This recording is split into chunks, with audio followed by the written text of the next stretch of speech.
Hey, I'm Sarah, and I was just sent this nut milk maker.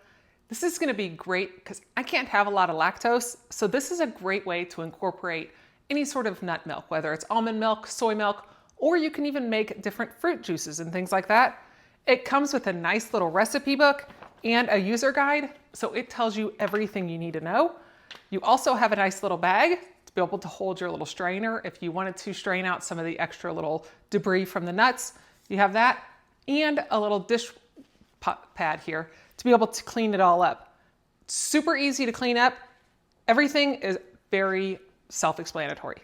The lid has a nice silicone seal across the whole top, so that way nothing is leaking out, and you have a nice little pour spout here, so when you're done, you can easily pour it.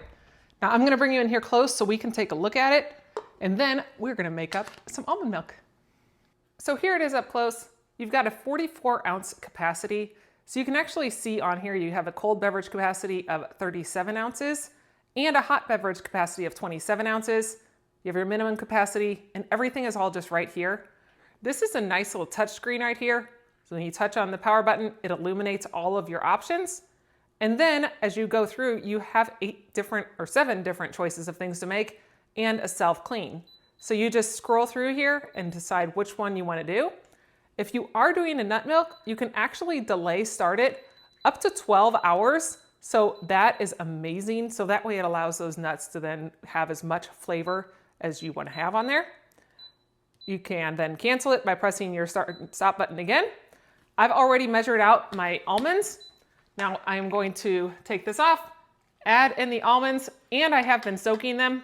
So we've got those all ready to go. And then I'm just going to fill it up with some water, and we will watch this thing take off. Now I just put 4 cups of water in here with a ½ cup of almonds. It's all up to your preference as to how much water you want in there, but you can't exceed your 37 ounces because you need the room to be able to move on. Now we're just going to turn it on. I hit you my menu button, and the first one is just a nut milk. So then we're gonna hit start. And that's pretty quiet. And just watch that all circulate around. It's got a nice little blender action there that it is making everything for me. It has your little countdown there that tells you how long you're going to be going. I love how clear the screen is. This is just moving around. It's nice and quiet. And whenever you're done, you just simply pull this plug out of the back, put some water in there, and then we do a self-cleaning. So this looks like a great little nut milk maker that you can use for a variety of different drinks.